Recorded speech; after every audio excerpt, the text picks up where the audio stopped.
Un saludo especial para todos. Hoy los acompañamos y los saludamos desde la sede nacional de la Unidad para la Atención y Reparación Integrada de las Víctimas a través del panel Innovación Tecnológica y Social para la Focalización y Servicio de las Víctimas del Conflicto. Sin más preámbulos, presento a los panelistas. Un saludo muy especial a nuestro director general, el director Ramón Alberto Rodríguez Andrade.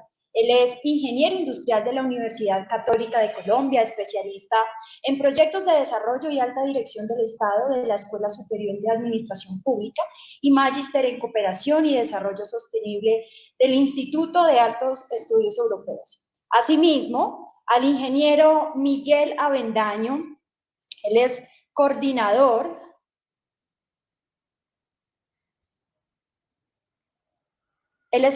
de empresas agropecuarias con maestría en gestión ambiental, con más de 20 años de experiencia en el sector público-privado.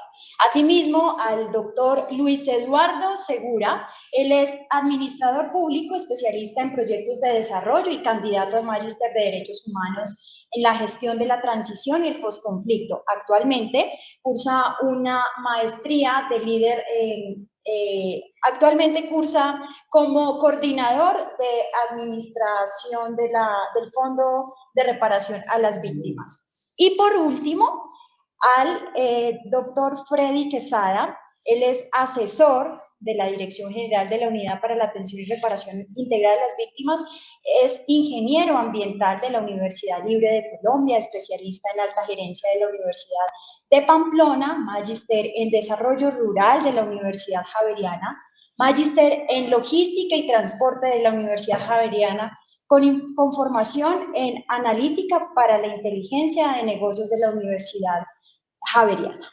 Y por último, no puede faltar el doctor Víctor Hugo Velázquez. Él es ingeniero industrial, especialista en administración y gerencia del sistema de calidad y magíster en calidad y gestión integral, con experiencia en sector público y privado en las áreas de planeación, calidad y gestión pública. Bienvenidos a todos. Director. Muchas gracias. Bueno, muy buenas tardes para todos. Un saludo muy especial a todas las personas que se conectan a través de los diferentes canales virtuales. Darles las gracias a Centro Latinoamericano de los estudios del tema Centro Latinoamericano de Administración para el Desarrollo, que nos ha permitido en el día de hoy, Comunidad para las Víctimas, hacer este panel con el equipo directivo, con una parte del equipo directivo que nos acompaña en el día de hoy. Y lo que queremos es darles a conocer cómo ha sido este proceso de la Unidad para las Víctimas y contarles un poco qué hace la Unidad para las Víctimas y cómo ha utilizado cada una de estas herramientas de innovación tecnológica para la toma de decisiones, para poder atender a las víctimas del conflicto. Entonces, qué bueno que nos puedan acompañar en el día de hoy. Estamos muy prestos a seguir acompañando todos estos procesos, a cualquier inquietud que tengan a través del desarrollo de este panel y aprovechar para decirles que la Unidad para las Víctimas es una unidad que tiene un marco jurídico, la Ley 1448 del 2011, que inicia en el 2012, articulando algo que trae desde el año 97, que es la Ley 387 del 97, que es la atención a población desplazada. Allí hablábamos solamente de población desplazada. Iniciamos con este proceso, una institucionalidad que permitió hacer el proceso de atención. ¿Se acuerdan del Plan Nacional de Rehabilitación, de la Red de Solidaridad Social? Después se llamó Acción Social, y si me voy un poquitico por allá atrás, en presidencia se llamaba Secretaría de Integración, la que manejaba todos estos programas sociales. Entonces, eso tiene unos antecedentes, y frente a eso, el marco jurídico, Ley 1448, del 2011, que nos permite a nosotros como entidad iniciar nuestras labores, atendiendo a la población desplazada, pero ya con un marco jurídico mucho más amplio, hablando de víctimas del conflicto, población desplazada, pero también la ley establece 11 hechos victimizantes adicionales que están allí tipificados en la ley. En la ley también es importante contarles que viene acompañado de 3 decretos ley que tienen todos los enfoques para poder atender con a toda la población con enfoque étnico, con enfoque afrodescendiente. Son 3 decretos y hay uno muy especial que es la población RUN o población gitana. No se pensaba que en Colombia había población gitana, pero este decreto nos permite también hacer el proceso de atención, asistencia y reparación a la población víctima teniendo en cuenta cada uno de los enfoques.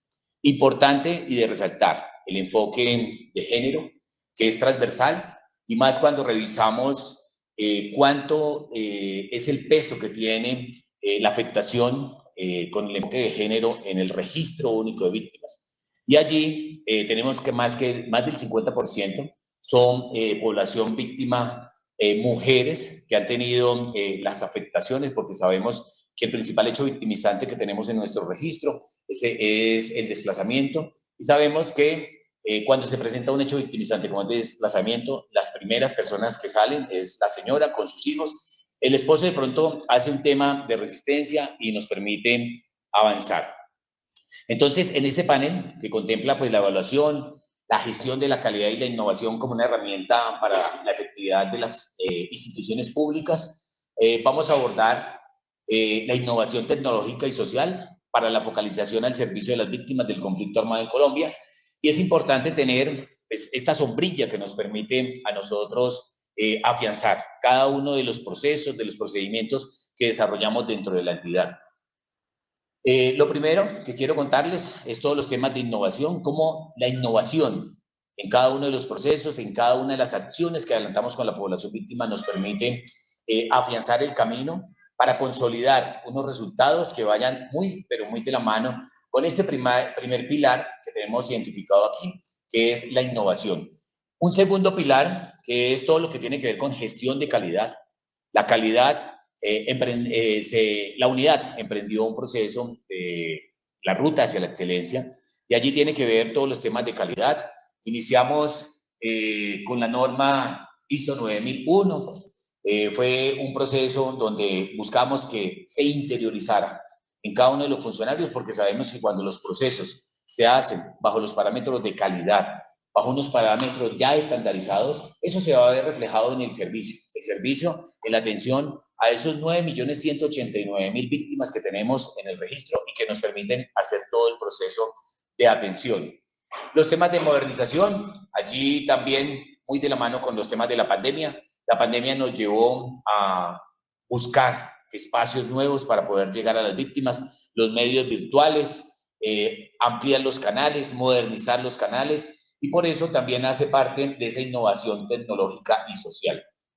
Un cuarto componente es la administración y comercialización, es administrar tanto lo de innovación, lo de gestión de calidad, lo de modernización, pero buscando cómo comercializarlo. No un tema de vender, sino un tema de darlo a conocer, qué es lo que está haciendo la unidad y cómo esa innovación, esos temas de gestión de calidad, esos temas de modernización nos han permitido estandarizar, nos han permitido postularnos a diferentes premios que más adelante les estaremos contando, como lograr el reconocimiento del Premio Nacional a la Innovación y a la Excelencia. Esto no es solamente administrarlo, sino también contarlo a las demás entidades, pero principalmente que lo conozca la población víctima. Y como un quinto pilar, tenemos todo el proceso de reparación. Cuando recogemos todo este proceso, nosotros dentro del marco jurídico está la atención, asistencia y reparación. Pero sabemos que el cierre frente a los temas de la política pública es llegar a la reparación de la población víctima. De esos 9.189.000 colombianos que tenemos en el registro, y por eso hacemos, digamos, todo este proceso de articulación para que la innovación tecnológica y social nos permitan hacer un ejercicio de focalización, que los servicios les lleguen a las genuinas víctimas del conflicto armado en Colombia.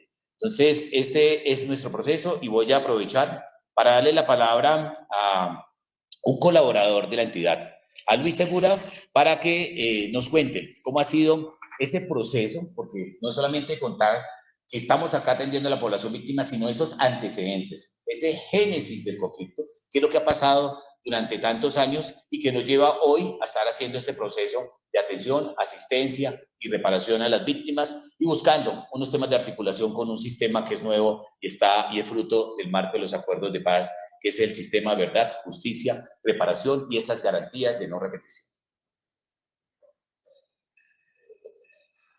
Bueno, muy buenas tardes a todos.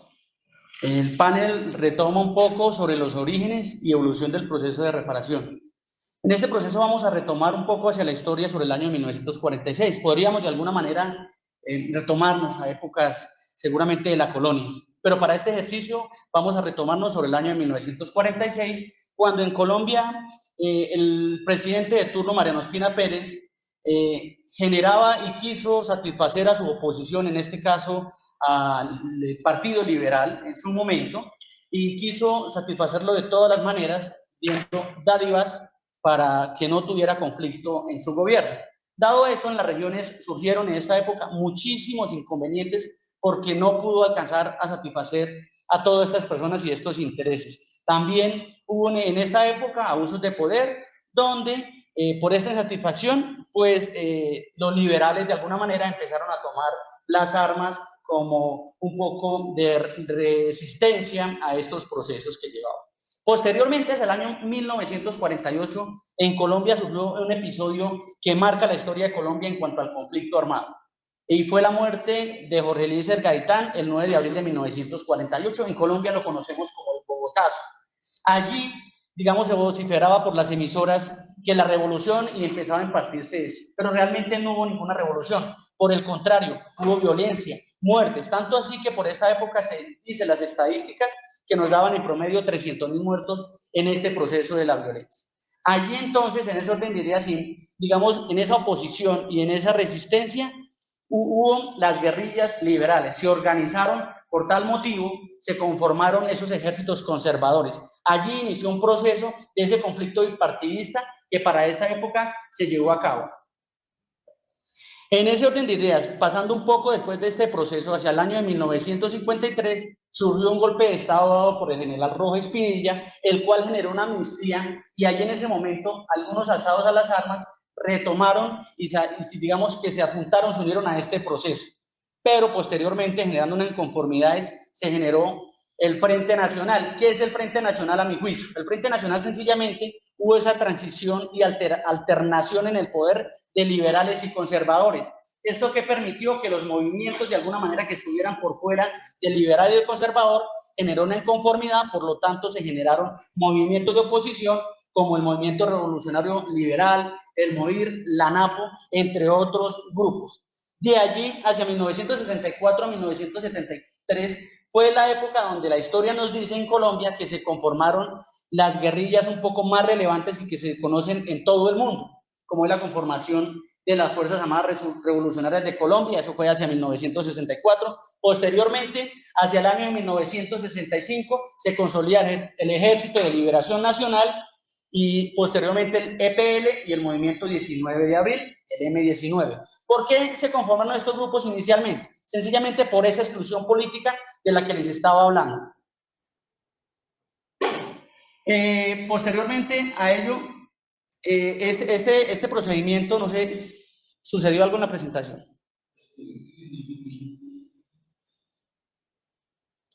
Los movimientos guerrilleros posteriormente hacia esta época lo que generó fue que tenían pocos recursos. Digamos que allí se aplicaba un poco el tema de las extorsiones y vacunas que en Colombia se denominaban. Pero allí a mi juicio aparece un detonante que creería hasta nuestros días es el detonante que mantiene, digamos, estos procesos y empieza a involucrarse el narcotráfico. El narcotráfico es como el detonante y la dinamita que fortaleció de alguna manera el conflicto de Colombia para esa época. Posteriormente, hacia los años de 1964, entonces se inicia ese proceso donde aparece... No, señor. Hasta 1900...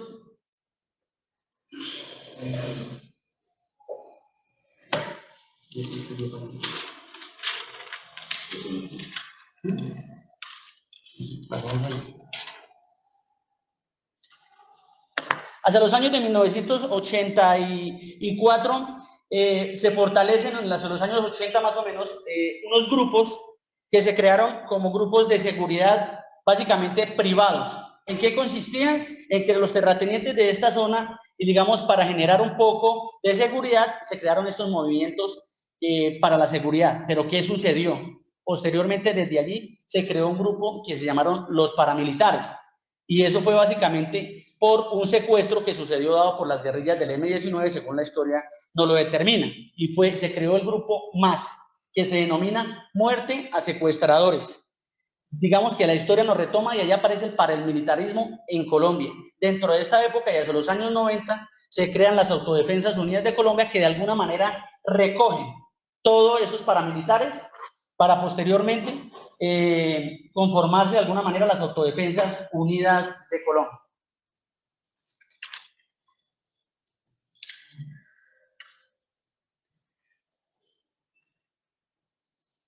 Digamos que algunas cifras que nos determinan dentro de este proceso que son relevantes, que nos dicen que dentro del año de 1958 y el 2012, el conflicto armado había causado más o menos 218.094 personas fallecidas de alguna manera. Esto gracias a las cifras que nos da el Centro de Memoria Histórica en Colombia en un informe que se denomina Basta Ya.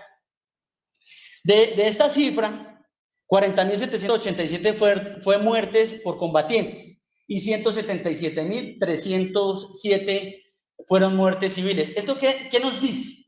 De alguna manera, los más afectados fue la población civil. De podemos observar que el 81% de la población fueron civiles y únicamente el 19%, por no decir, porque cualquier vida independiente del bando que sea, a nosotros nos duele como colombianos. Básicamente cifras de asesinatos selectivos de alguna manera en Colombia. Se dice, según este informe del Centro de Memoria Histórica, entre 1985 y el año 2012 en Colombia se registraron un total de 23.161 muertes por asesinatos selectivos en nuestro país. Lo que determina, a ellos se les atribuye un poco a este proceso, a los paramilitares, el cual corresponde a un 38.4%, a las guerrillas también un porcentaje un poco más bajo, pero en este proceso básicamente se atribuye, según la historia y este informe del Centro de Memoria Histórica, al paramilitarismo en Colombia.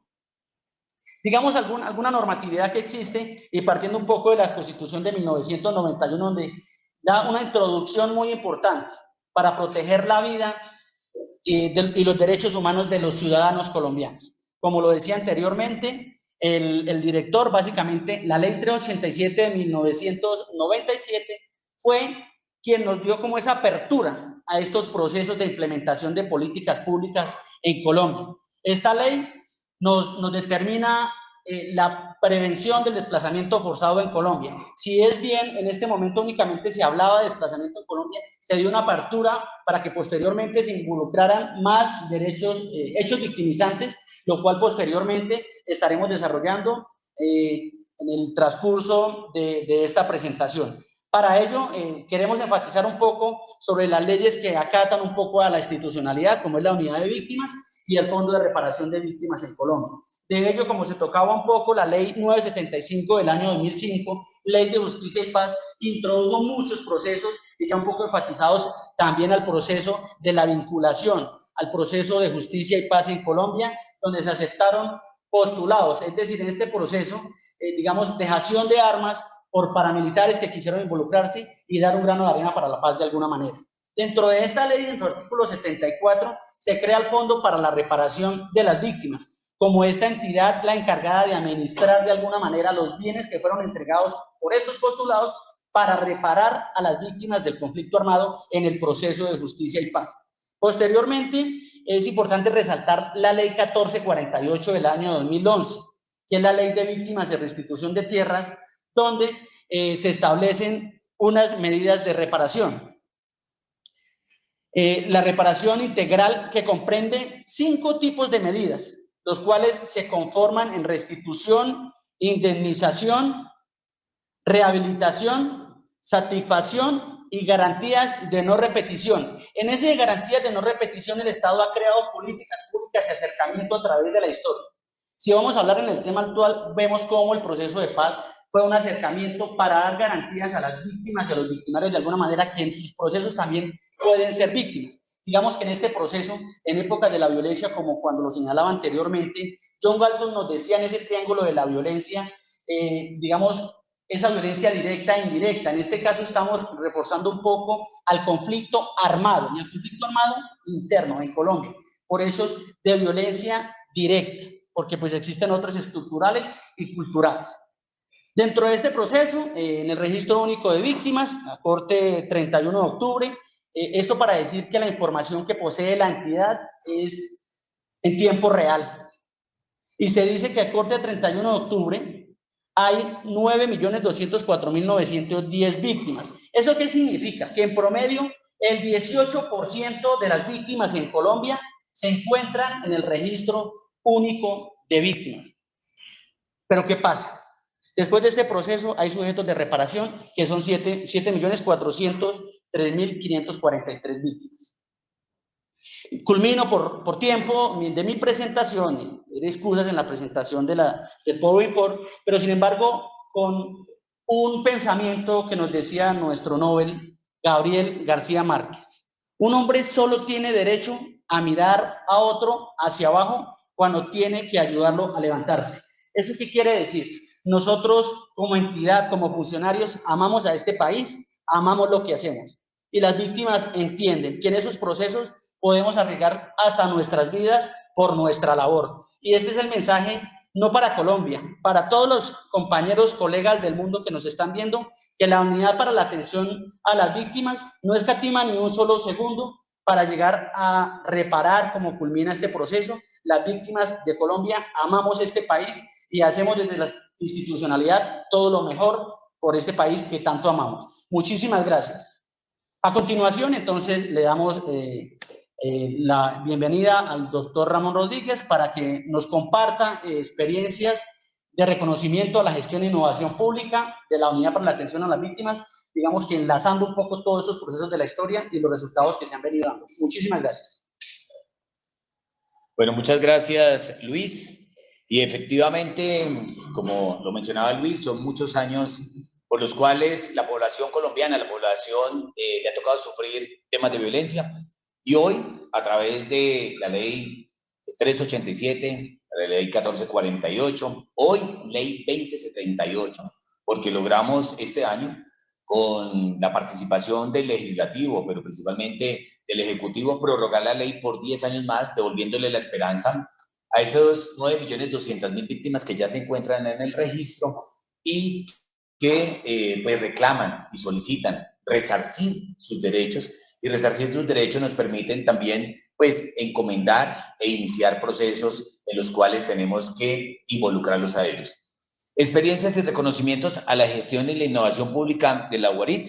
Quiero contarles que hemos tenido pues desarrollos que han sido internos, in-house, en la casa, aquí, con todos los equipos, revisando cuáles son las necesidades, cuáles son esas necesidades frente a cada uno de los procesos, arrancando en temas como son prevención, como son los temas de atención, como son los temas de atención y asistencia, porque también tiene que ver, y ahorita vamos a ver uno de estos reconocimientos y estas experiencias, cómo nos ha permitido, y por eso estos reconocimientos han llevado a unos temas de innovación, a unos temas de organización, a los temas de calidad que les mencionaba. Hoy iniciamos con una norma, la 9001, hoy ya hemos ampliado y hoy hablamos de un sistema integrado de gestión, no solamente en calidad, sino también nos hemos certificado en la parte ambiental, nos estamos certificando también en seguridad y salud en el trabajo y también en seguridad de la información que hace parte del trabajo y todos los datos que se manejan,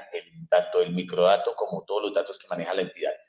Y algo importante, las habilidades blandas que no debemos de escatimar, y por eso es tan importante el trabajo en equipo entre todas las dependencias que tenemos de la entidad.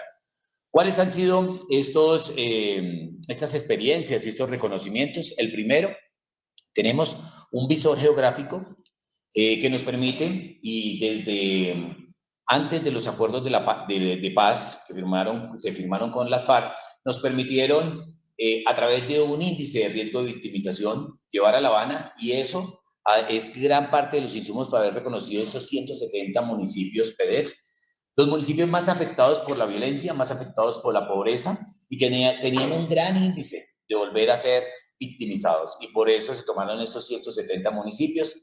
Este visor nos permite tomar decisiones frente a las alertas tempranas, informes de riesgo, notas de seguimiento y muchas oportunidades de mejora frente a los temas de atención.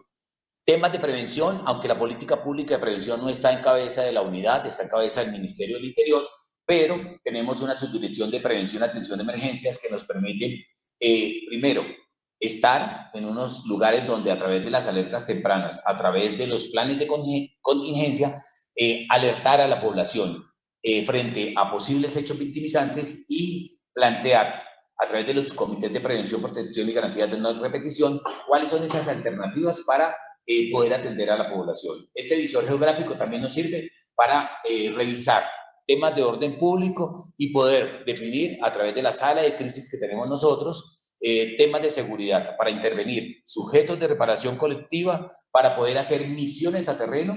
Muchos de los procesos de la entidad necesitan la presencialidad y por eso es tan importante este visor geográfico. Otra experiencia también tiene que ver con toda la reingeniería a la respuesta escrita. La Unidad para las Víctimas ha sido la entidad más entutelada. Llegamos a tener 300.000 tutelas. Hay un auto de la Corte en el cual le solicitamos que suspendieran las acciones mientras podíamos hacer un proceso de reingeniería. Lo logramos, teníamos ese gran cúmulo de tutelas y frente a eso logramos hacer un ejercicio muy grande y eso tiene que ver con los sistemas de archivo, todo el tema de gestión documental que nos permitió tener la información para poder dar respuesta de fondo frente a los requerimientos que nos hacían los diferentes juzgados, las tutelas, y al dar respuesta de fondo, pues logramos, y hoy estamos hablando de estar recibiendo aproximadamente 30.000 tutelas, estamos recibiendo al mes, pero esas 30.000 las estamos contestando a tiempo, evitando que eso se nos vuelva un desacato o un arresto para el director general. Esto lo hemos estado haciendo y por eso ese proceso de reingeniería frente a los temas de respuesta escrita ha sido un gran reconocimiento, pero desarrollado dentro de la entidad. Otro de los reconocimientos es la ficha estratégica. Esto nos permite, como director general, créame que necesitaba información para poder llegar al territorio, saber qué está pasando en el territorio, cuáles han sido las inversiones, qué estamos haciendo, cómo avanzan los sujetos de reparación colectiva, cuáles han sido esos pagos de indemnización, cuáles han sido los proyectos productivos, todo lo que tiene que ver con infraestructura social y comunitaria. Cada uno de los componentes de la política pública de atención a víctimas, cómo se desarrolla en el territorio, y por eso desarrollamos este visor que nos permite hacer una consulta de información agregada y permanente y en tiempo real de la unidad. ¿Qué está haciendo la unidad en este momento en cada uno de los municipios? Es tanto así que este visor lo tenemos en nuestra página. Los invitamos para que lo puedan consultar. Allí pueden hacer una desagregación de cuáles han sido las intervenciones, saber cómo funciona, qué proyectos tenemos en cada uno de los territorios. Y va muy de la mano con lo que tenemos nosotros, que es la consulta que se puede hacer del registro. El Registro Único de Víctimas es reconocido a nivel mundial. Estamos haciendo un acompañamiento a países de Centroamérica y entre esos México, frente a la implementación de la política de víctimas en México. Y un gran reto que establecen allí es cómo nosotros, a través del registro y de la implementación de esta consulta de la información agregada en tiempo real, nos permite a través de esta ficha estratégica tener la información de lo que estamos haciendo. También, otro de las experiencias y reconocimientos a esta gestión en la innovación pública de la Unidad para las Víctimas ha sido la implementación del modelo de subsistencia mínima. Esto hace parte de la Dirección de Gestión Social Humanitaria. Es el modelo por el cual las solicitudes, nosotros tenemos dos componentes grandes para darle un poco de contexto, dos componentes grandes. Uno es el tema de la atención humanitaria y el segundo componente es el pago de la indemnización. Hacemos pagos tanto de la atención humanitaria en la inmediatez, como en la emergencia, como en la transición, y son las solicitudes que la población víctima nos hace. Esos 9 millones de colombianos que pueden hacer la solicitud de atención humanitaria, nosotros recibimos la solicitud a través de los 205 puntos de atención, 34 centros regionales, y esas solicitudes las procesamos. Primero, cualquier solicitud que había, la Corte nos decía hay que revisar y entregarle la atención humanitaria, pero no teníamos el mecanismo para poderlo medir. Entonces definimos el tema de la medición y lo hicimos a través del desarrollo de un decreto, el decreto 2569, que nos permitió desarrollar los criterios para la medición de la subsistencia mínima.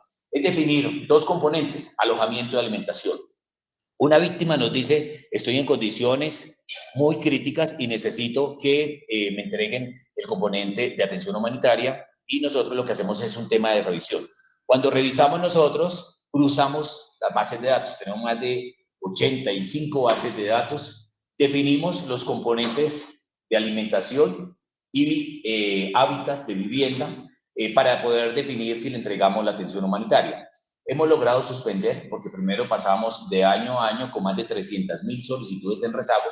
Hoy, solicitud que nos llega, la pasamos a través de este modelo de evaluación, de medición de la subsistencia mínima, y reviso si esa solicitud de esa persona de verdad necesita para que le entreguemos el componente de atención humanitaria, ya sea para alimentación, ya sea para alojamiento. Son estos dos componentes. Esto nos ha permitido hacer un uso racional, pero más importante del uso racional de los recursos es poderle llegar a las víctimas que en realidad necesitan la atención humanitaria. Entonces, son estas cuatro experiencias y que nos han permitido, a través de los desarrollos, a través de las necesidades que salen de las víctimas, nos ha permitido hacer este ejercicio frente a los temas de innovación, frente a los temas de atención, y siempre pensando en nuestra población objetivo, que son las víctimas. Entonces, frente a esta diapositiva quería compartirles a ustedes, y quiero darle la palabra al doctor Miguel Avendaño. Él es el coordinador del Fondo de Reparación a Víctimas, pero también nos quiere contar cómo esas herramientas le han permitido fortalecer la administración allí en el Fondo de Reparación a Víctimas. La unidad tiene el fondo administra bienes, es un fondo que está adscrito a la unidad, pero hace parte integral de toda la administración de la unidad para las víctimas. Doctor Miguel. Gracias, señor director, y a todos, muy buenas tardes. Sí, efectivamente, y como también lo decía nuestro compañero Luis Eduardo en su presentación, el Fondo para la Reparación a las Víctimas es una cuenta especial sin personería jurídica adscrita a la unidad de víctimas.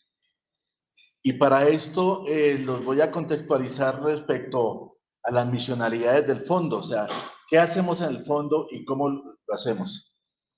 En primer lugar, el fondo tiene su principal misionalidad y es la de administrar los bienes entregados por las personas o grupos armados ilegales en todo este proceso de justicia y paz. Estos bienes han sido entregados por paramilitares o algunos bloques subversivos en el marco de estas negociaciones que se remontan desde el año 2004-2005. Entonces, en todo este proceso de reparación integral, los paramilitares y algunos subversivos entregan unos bienes con el propósito de reparar a las víctimas de manera efectiva. Otra misionalidad del fondo es generar nuevas fuentes de recursos para el pago de las indemnizaciones reconocidas en el marco de los procesos de justicia y paz. Y nuestra tercera misionalidad, y es como con lo que tenemos que nosotros que terminar, es como la cereza al pastel, es la liquidación y pagar indemnizaciones por vía judicial. Ahora bien, nosotros desde el Fondo para la Reparación a las Víctimas y la unidad busca siempre ser mucho más eficiente en todos sus procesos, y tenemos nuestro sistema de información. Este sistema de información es como el centro de toda nuestra operatividad. Y en este sistema de información lo que hacemos es la identificación de todos nuestros productos y procesos. Hacemos georreferenciación en los casos cuando tenemos pues nuestros bienes entregados en el marco de justicia y paz, los bienes inmuebles sobre todo. Tenemos esta información, este sistema de información nos genera información en tiempo real y oportuno respecto a todas las necesidades internas o a nuestros requerimientos de nuestros clientes internos, como los llamamos. Nuestro sistema de información nos ha ayudado muchísimo a reducir todos nuestros procesos que de alguna manera se llevaban un poco más lento en toda la operatividad. Nos ha servido sobre todo para la entrega de insumos oportunos y de manera íntegra a todos los que nos lo requieren. Y en cuanto a la administración de bienes, nos ha aportado muchísimo en cuanto a que ya podemos administrar de manera eficiente todos nuestros bienes. Indiscutiblemente también podemos generar reportes de ofertas, de productos, de bienes, de servicios que prestamos en el fondo, y sobre todo nos ha garantizado algo muy importante, y es que nuestros procesos sean transparentes y participativos, que cualquier persona pueda acceder a toda nuestra oferta en el fondo para la reparación a las víctimas. Ahora hablemos de algo de nuestra gestión administrativa, de las cifras. El fondo actualmente, a fecha de octubre, administra 1.985 bienes inmuebles entregados en todo el territorio nacional, pues en gran parte, en 26 departamentos tenemos ahorita. De estos, el 40% son bienes urbanos y el 60% son bienes rurales. Dentro de estos bienes tenemos casas, apartamentos, fincas, haciendas, garajes, en fin, todo aquello que nos han entregado los postulados para reparar víctimas. Algunos bienes muy significativos aquí en Colombia, mansiones de algunos exparamilitares, nos han entregado joyas, nos han entregado, en fin, diferentes bienes que el propósito fundamental es administrarlos y monetizarlos. Y el 60% de los bienes rurales nos han entregado las haciendas, fincas, predios, algunos con cultivos como de palma, de teca, de acacia, de algunos maderables para la administración y ventas. Pero indiscutiblemente el fondo desarrolla un proceso administrativo y operativo respecto a estos bienes. Nosotros empezamos un proceso de alistamiento con la Fiscalía General de la Nación. Trabajamos de manera muy articulada con la Fiscalía General de la Nación. Este proceso de alistamiento consiste en que se reúne Fiscalía y Fondo y mira qué bienes le van a ser entregados al fondo para su administración. Estos bienes, que bien se ha dicho, o que entregaron voluntariamente los paramilitares o algunos guerrilleros, o los que la Fiscalía en su proceso de persecución de bienes les ha incautado. Entonces, hacemos un alistamiento y luego una recepción de los bienes. Aquí vamos con Fiscalía, Ejército, Policía, porque estos bienes, sobre todo los de zonas rurales, han sido, pues son generalmente o están ubicados en sitios con una geografía y una topografía muy relevante. También han sido en zonas de orden público donde antes, en años anteriores, ocurrían y se manejaban todos estos grupos al margen de la ley.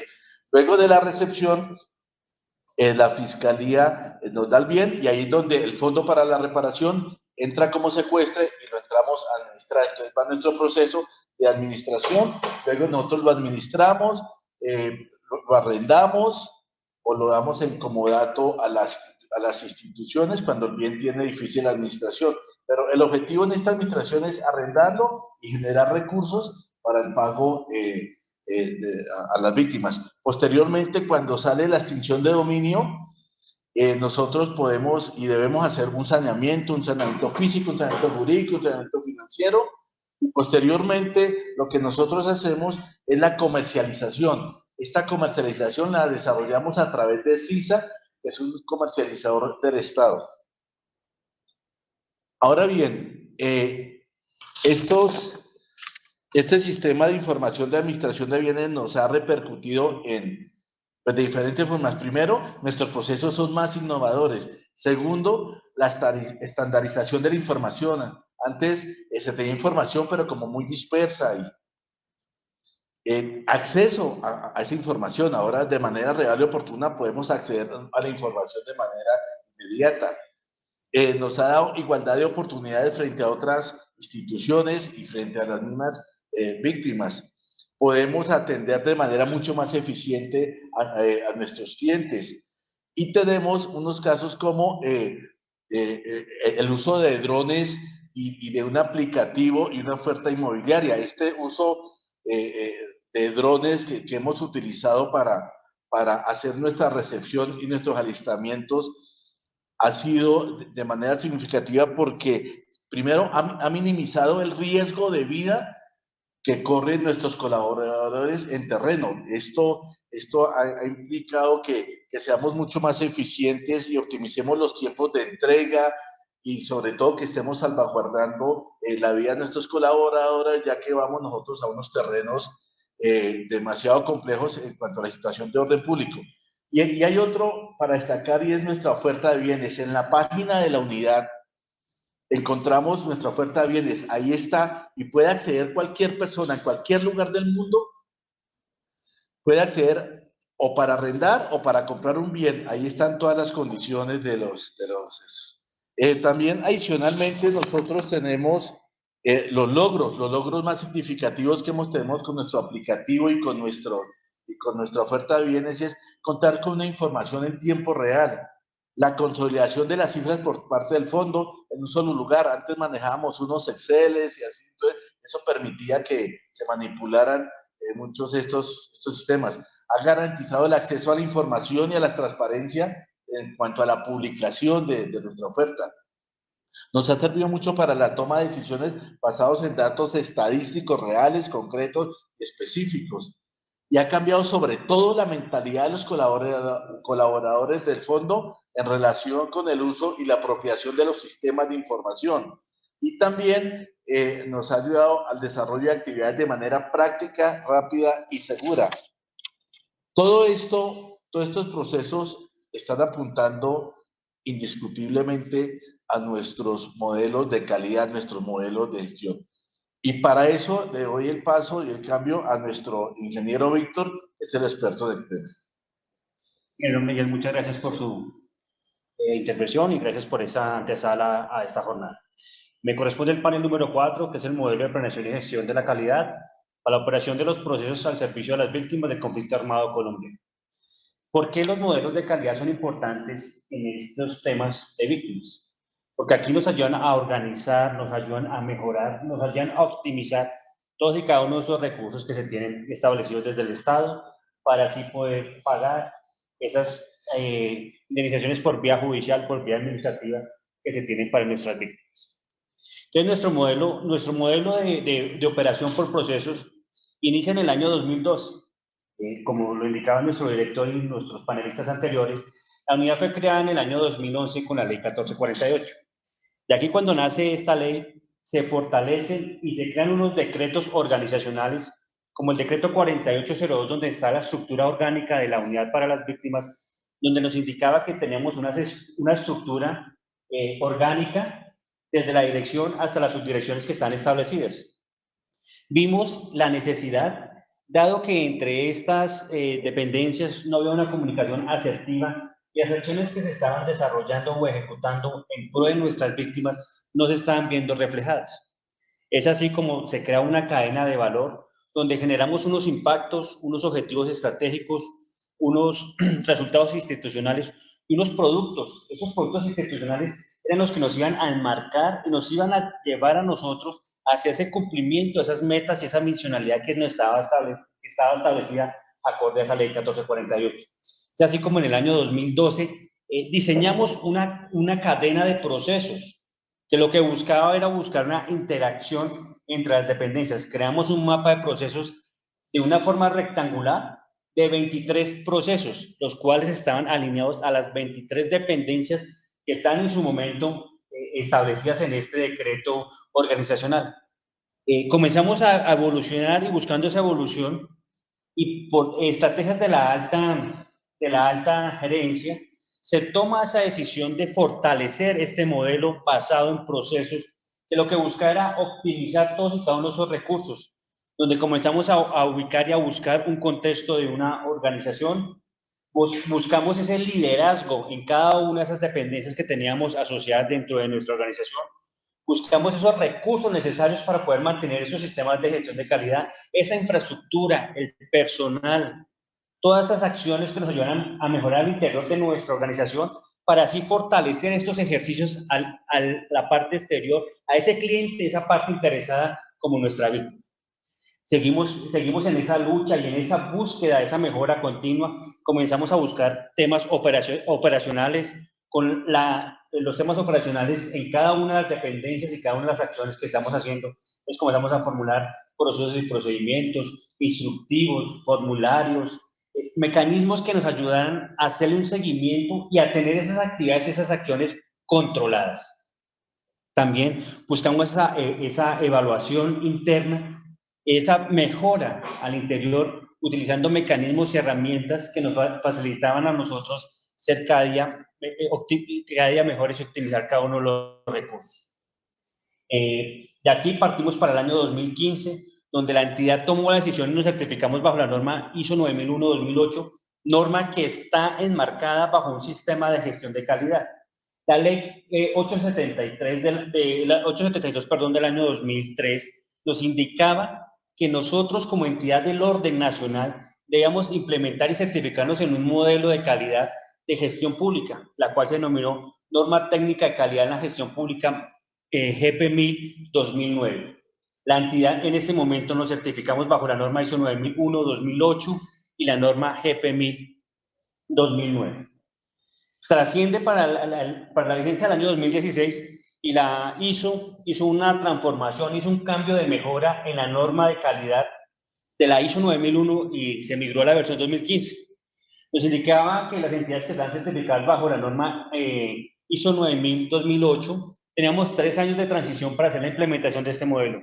Pero como acierto de la alta dirección, se implementa este modelo, nos certificamos en la norma ISO 9001-2015 y mantenemos esta norma, la GP1000, que ya era de carácter obligatorio, voluntario, porque ya por decisiones de la función pública, esta norma ya no iba a ser de carácter obligatorio dentro de la entidad. Aquí es cuando comienza a migrar al modelo de planeación y gestión integral, que es el que actualmente estamos implementando dentro de la entidad. Con todo este ejercicio de las certificaciones, pues llega un tema muy importante, que es el tema de las auditorías de seguimiento. Esas auditorías de seguimiento nos ayudan a fortalecer el ejercicio al interior de la organización. Es aquí cuando mi compañero Freddy nos va a mostrar cómo esas auditorías de seguimiento nos han aportado a esa mejora, a esa consecución de esos objetivos, a la consecución de esos impactos, a la consecución de esos productos institucionales acá al interior de la organización. Ingeniero Freddy, siga. Muchas gracias, ingeniero. Bueno, dando continuidad al ejercicio que nos ha convocado el día de hoy, como organización del sector público, y cuando entramos en la senda de los sistemas de calidad, encontramos que se genera un cierto tipo de resistencia de parte de los colaboradores, porque se veía que cuando se hacía la medición o las auditorías, intrínsecamente se denotaba un ejercicio de calificación y evaluación a todos los colaboradores. Y ese mito y esa barrera que estaba presente desde el inicio de la implementación de los sistemas de calidad, se planteó una estrategia para poderlo franquear y convertir algo que tenía una connotación de cierta manera negativa, en convertirla en un ejercicio a favor y en pro de la organización. Es por ello que encontramos, después de varios ejercicios de acercamiento, de fortalecimiento con los colaboradores, ver que los ejercicios de seguimiento y auditoría son mecanismos que nos permiten seguir creciendo, o que la curva de aprendizaje y mejoramiento de la organización tienda siempre a la alza. Hoy encontramos gratamente, en opinión de los colaboradores, que los ejercicios de auditoría se requieren y son solicitados por los colaboradores de las diferentes áreas, dado que encontramos que ven en ellos un mecanismo que permite identificar en dónde estamos fallando y a partir de ahí empezar a tomar las acciones que nos permitan su mejora como tal. Adicional a lo anterior, entonces nos permite esa senda trasegada empezar a entrar en el sistema de explorar los mecanismos de otras áreas de estándares internacionales que nos dijeran de cierta manera condiciones técnicas para seguir mejorando la condición institucional. Es por ello que exploramos y participamos en los escenarios que son definidos en la norma ISO 45001 del 2018, seguridad y salud en el trabajo. Adicional a eso, también trasegamos la senda de la protección y la conservación del medio ambiente a través de la norma ISO 14001. Y muy recientemente concluimos el ejercicio del ente certificador para certificarnos en la norma 27001 en materia de seguridad y salud seguridad de la información. ¿Qué permitió también esto? Que al generar confianza interior de la organización, se empiecen a ver fortalezas en los estándares internacionales para poderlos abordar a nuestra misionalidad. Y hoy estamos empezando a explorar el espacio de la norma internacional ISO 27701 que tiene que ver con seguridad de los datos. Cómo nosotros salvaguardamos información de más de 9 millones de víctimas y que esos datos de esas víctimas tengan toda la salvaguarda y segura posible. Conclusión, hoy nosotros tenemos certificados los 18 procesos y las 20 direcciones territoriales. Eso es una prenda de garantía para llegar a lo siguiente, y es que, uno, nosotros como unidad de víctimas desarrollamos actividades encaminadas a simplificar. Hay que retomar el valor de lo simple. Dos, a integrar y satisfacer las necesidades y la problemática de las partes interesadas. Esa es nuestra razón de ser como tal. Y todo ese camino trasegado a través de esos estándares internacionales también nos van a permitir algo que es fundamental, y creo que eso es lo que busca el CLAP, es generar valor público. Hay que volver a creer en lo público. Y este tipo de estándares internacionales permiten generar condiciones al interior de la organización que permitan dejar la dependencia de personajes que lleguen por temporadas a las organizaciones, sino que estandaricen la producción tanto de elementos de insumo como de servicio, para que finalmente ante el usuario final tenga el beneficio y reciba la satisfacción de lo que está pidiendo la sociedad en este momento. Así que simplemente quería manifestar, concluyendo con lo siguiente. En ética existen dos niveles. La ética que te lo exige la norma o la ley, y es porque muchas organizaciones cumplen porque la ley lo pide, pero también hay la ética inspiracional, y esa ética inspiracional es la que ha permitido desde esta organización generar que los demás colaboradores al interior del sector empiecen a ver los sistemas de calidad como un mecanismo de mejora continua. Así que, sin más preámbulos, les quiero dar paso al señor director de la Unidad para la Atención a las Víctimas, que quiere concretar todo lo que hemos venido hablando en los paneles anteriores y cómo todo eso se consolida y se muestra en el quehacer cotidiano de nuestra organización. Muchas gracias, doctor Freddy. Bueno, regresando nuevamente, pues quiero primero agradecerle a los coequiperos, compañeros de trabajo, por sus exposiciones. Yo creo que ya les contamos qué hace la Unidad para las Víctimas, cuál es ese marco jurídico, pero también unos antecedentes frente al conflicto, frente a más de 60 años de violencia, que hoy nos permite consolidarlo a través de ese registro, y estamos hablando de esas 9.200.000 víctimas, de los cuales 7.363.000 son sujetos de atención, son sujetos de recibir el pago de la indemnización por el hecho victimizante, y de los cuales pues hemos avanzado en la ruta para poderles cumplir a las víctimas como lo establece la ley, en los temas de atención, asistencia y reparación. Pero también, como lo hicieron los compañeros en cada una de sus intervenciones, era contarles cómo la tecnología, cómo la innovación, porque a veces innovación lo confundimos con los temas de tecnología, que es que innovo porque todo lo pasó al computador. Yo creo que allí hay que abrir un poquitico más el espectro frente a qué es los temas de innovación, a veces es revisar cada uno de los procesos, no estar cerrado. Yo siempre le digo, lo más permanente del día a día es el cambio. Y si usted no cambia, lo más seguro es que lo cambien. Entonces, frente a eso, hay que tener siempre, no esa resistencia. Yo siempre les digo, cuidado con el RAC, que es la resistencia al cambio. Y frente a eso, pues hay que mirar siempre de diferentes formas lo que estamos haciendo. Lo que ha pasado en el Fondo de Reparación a Víctimas, lo que se ha hecho para la administración de los bienes, lo que hemos logrado para poder consolidar la ruta hacia la excelencia, y esa ruta hacia la excelencia está dada a través de innovación, a través de buscar herramientas tecnológicas, pero también cómo los consolidamos a través de los sistemas de calidad. Entonces, emprendemos un camino que nos abre puertas, interiorizar. Ahí uno sabe que los temas de calidad siempre tienen que partir de la dirección, pero acompañado, y eso tiene que ir con un proceso pedagógico para que se vuelva el día a día de cada uno de los funcionarios, y se interiorice tanto que se vuelva el pan de cada día para los funcionarios. ¿Qué hago yo en el día a día?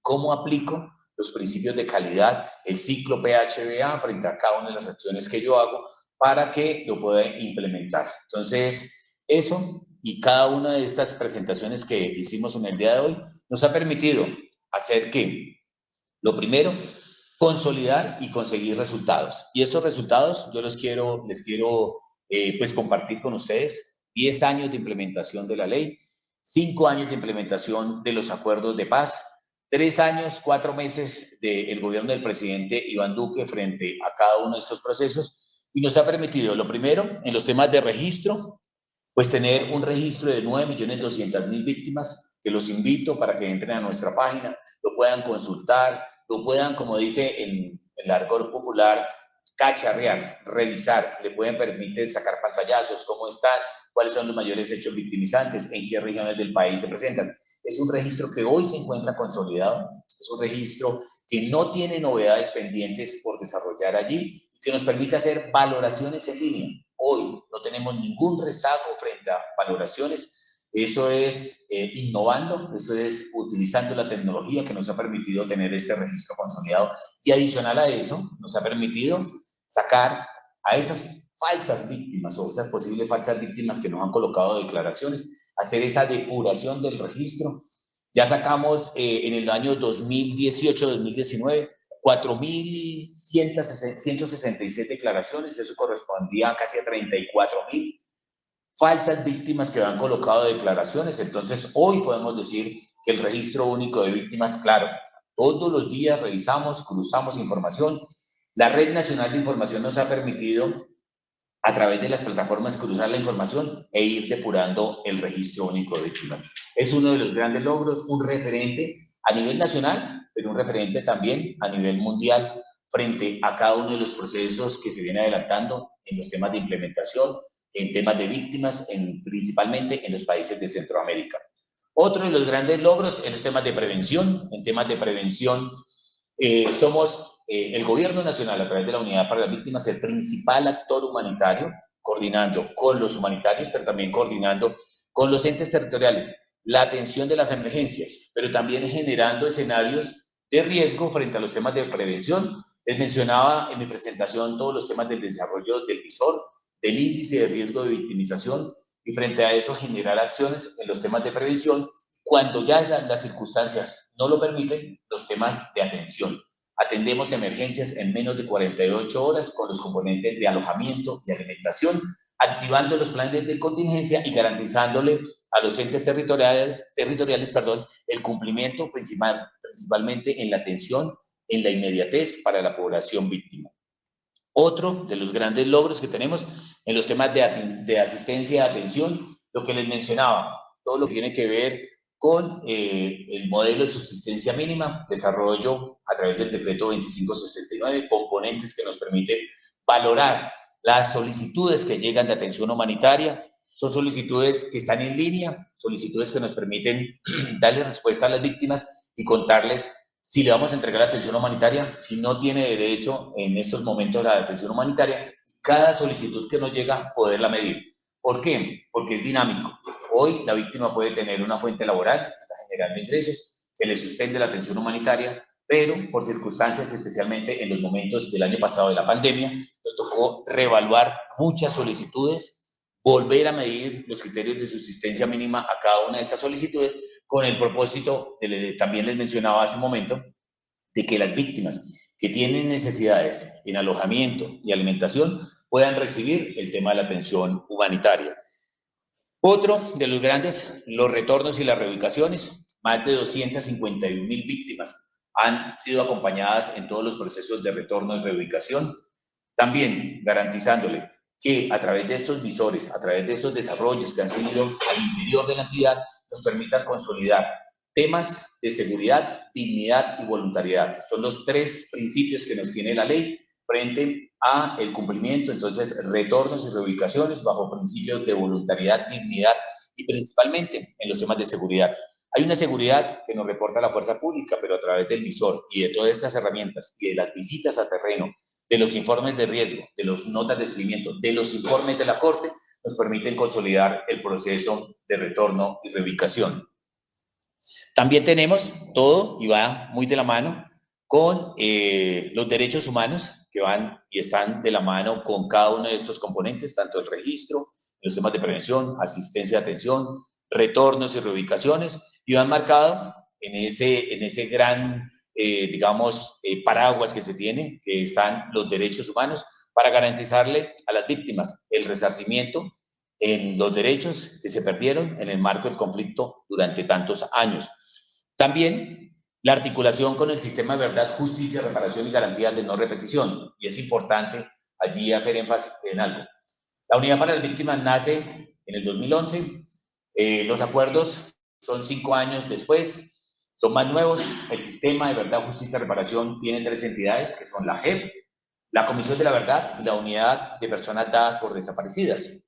Este proceso de articulación de este sistema, siempre en búsqueda de la verdad, la justicia y la reparación, nos ha permitido hacer procesos de articulación, de cruces de información. Y esos cruces de información nos permite a nosotros consolidar, porque no todas las víctimas que reconoce la JEP son las víctimas que están en el registro único de víctimas. Y allí hemos hecho un proceso de acuerdos para cruzar la información, para tener procesos ya consolidados, lo mismo que lo que tiene que ver con enfoques étnicos, con la Comisión de la Verdad también, entregándole toda la información que tenemos nosotros para que esto se vuelva una realidad. La verdad, la justicia, los temas de garantías de no repetición. Y aquí hay un valor agregado que nos aparece, que son todos los temas de participación. La Unidad para las Víctimas, con todas sus herramientas, con todos los cruces de información, con los procesos de innovación, ha garantizado que se realicen las elecciones de las mesas municipales, departamentales y nacionales. Estamos terminando las mesas municipales. Las mesas municipales ya eligieron sus representantes a través de este mecanismo que garantiza la participación efectiva de las víctimas como nos lo ha pedido la Corte. Y frente a eso, ya en el mes de noviembre estamos haciendo las elecciones de las mesas departamentales y eso terminará con las elecciones de la mesa nacional. Es un mecanismo de participación efectiva que les garantiza a las víctimas y es tanto así que la Corte ya ha reconocido la superación de ese estado de cosas inconstitucionales, especialmente en el componente que tiene que ver con los temas de participación y con los temas de registro. Y por lo último, tenemos que es lo que, digamos, resume, es todo lo que tiene que ver con la reparación integral. La reparación integral tiene varios componentes. Uno es el mecanismo de los pagos de la indemnización, pero tiene otros mecanismos que tienen las medidas de rehabilitación, las medidas de satisfacción, pero también está la medida del pago de la indemnización y allí hemos estado haciendo todo el proceso de articulación con todos los sistemas, con todos los procesos, con todos los sistemas de gestión de calidad, siempre enfocados a que la víctima se sienta reparada de forma integral. Entonces, con eso queremos cerrar la participación. Quiero invitar a los compañeros que estuvieron en este panel y decirles a ustedes que estamos muy prestos a cualquier pregunta.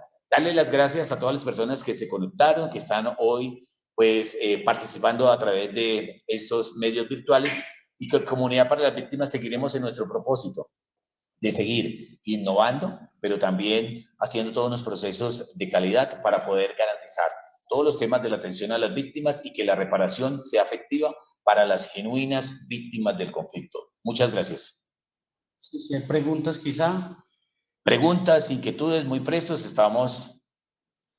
Igual los invitamos a que revisen los documentos escritos por cada uno de los ponentes y por la entidad para que profundicen un poco. Cualquier inquietud, también pueden seguirnos en la página www.unidadvictimas.gov.co. Sí, a través de nuestra página está toda la información. Si ustedes tienen inquietudes, también aparece Unidad en Línea. Es un correo que aparece allí, unidadvictimas.gov.co. También está servicio al ciudadano, unidadvictimas.gov.co. Es un mecanismo y a través de todos los canales virtuales que tenemos establecidos a través de nuestra página en Internet. Muchas gracias y seguimos muy prestos a cualquier inquietud. Buenas tardes, muchas gracias a todos. Gracias.